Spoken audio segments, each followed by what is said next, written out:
எங்கள் வீட்டில் எல்லாத்துக்கும் ஃபேவரெட்டு அப்படின்னா சிக்கன் எக் ஃப்ரைட் ரைஸ் தாங்க. ஆனால் அதை வந்து நாங்கள் எல்லோரும் தனித்தனி பார்சல் வாங்கி சாப்பிட்டதே கிடையாதுங்க.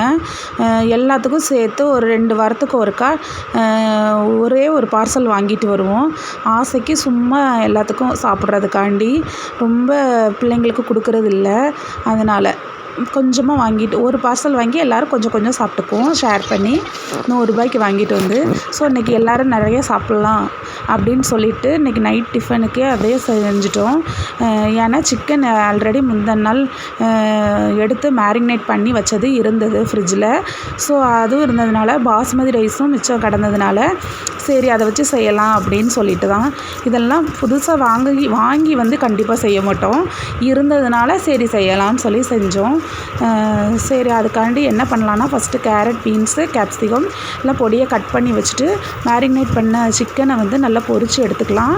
அந்த எண்ணெயே வேஸ்ட் பண்ணாமல் இஞ்சி பூண்டு பேஸ்ட்டு அதாவது தட்டி கூட வச்சு போடலாம். நான் தட்டி வச்சுருக்கேன். 1 ஸ்பூன் போட்டு கிளறி விட்டுட்டு கேரட், பீன்ஸ் போட்டு கிளறிக்கோங்க. அதுக்கப்புறம் வந்து நம்ம கொஞ்சோண்டு கரம் மசாலா வீட்டிலே ரெடி பண்ணது அதையும் போட்டு கிளறிக்கலாம், ஒரு 1/2 ஸ்பூனு.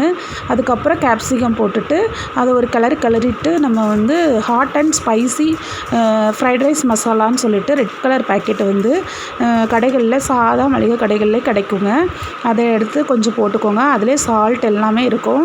அது போட்டதும் நம்ம காய்கறி தனியாக ஆயில் தனியாக பிரிஞ்சு வந்துடும். காய்கறி சீக்கிரம் வெந்த மாதிரி வெந்துடும். அது கூட கொஞ்சம் chicken masala any branded use பண்ணிக்கோங்க. அப்புறம் கொஞ்சம் பெப்பர் தூள் காரத்துக்கு. பெப்பர் தூள் இல்லை அப்படின்னாலும் நீங்கள் வந்து சில்லி பவுடர் கூட யூஸ் பண்ணலாம். அதுவும் கொஞ்சம் காரம் வந்து என்ஹான்ஸ் பண்ணும். பட்டு பெப்பர் தூள் வந்து ரொம்ப நல்லது உடம்புக்கு. அதனால் அப்புறம் ஒரே ஒரு முட்டையை வந்து சைடாக ஓரமாக அந்த காய்கறியெல்லாம் ஒதுக்கிட்டு சைடாக ஊற்றி நல்லா கிளறி விட்டுக்கோங்க. அது கூட அந்த காய்கறியும் சேர்த்து கிளறிக்கோங்க. பாருங்கள், பார்க்கவே எவ்வளோ சூப்பராக இருக்கு இல்லையா?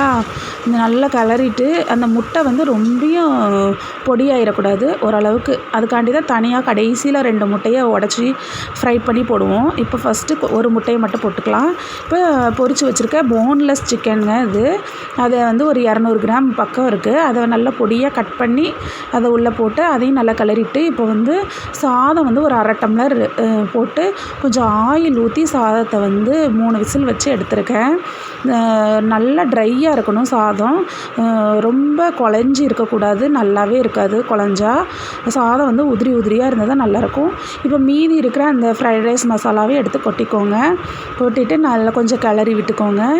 கிளறி விட்டுட்டு அப்புறம் நம்ம வந்து சாஸ் வந்து tomato sauce, soya sauce 1 spoon ஊற்றிக்கோங்க. ஊற்றிட்டு இப்போ வந்து சில்லி பவுட்ரு இருந்தால் சில்லி பவுட்ரு கொஞ்சம் சேர்த்துக்கோங்க. நான் வந்து சில்லி பவுட்ரு போடல, அதுக்கு பதிலாக பெப்பர் தூள் மட்டும்தான். அப்புறம் சிக்கன் மசாலா கொஞ்சம் சேர்த்துக்கோங்க. அது போட்டிங்கனாலே நல்லா டேஸ்ட்டும் ஸ்மெல்லும் சும்மா அட்டகாசமாக இருக்குங்க. கண்டிப்பாக ட்ரை பண்ணி பாருங்கள். அப்புறம் இப்போ வந்து ரைஸ் ஒரு பக்கம் ரெடி ஆகிடுச்சு. இப்போ வந்து இன்னொரு பேனில் வந்து கொஞ்சம் ஆயில் ஊற்றி முட்டை 2 ஊற்றி வதக்கிட்டு அது கூட வந்து நம்ம நார்மல் ஃப்ரைட் ரைஸ் சொன்னது இல்லைன்னா அந்த மசாலா போட்டுக்கோங்க. உப்பு போட வேண்டிய அவசியம் இருக்காது.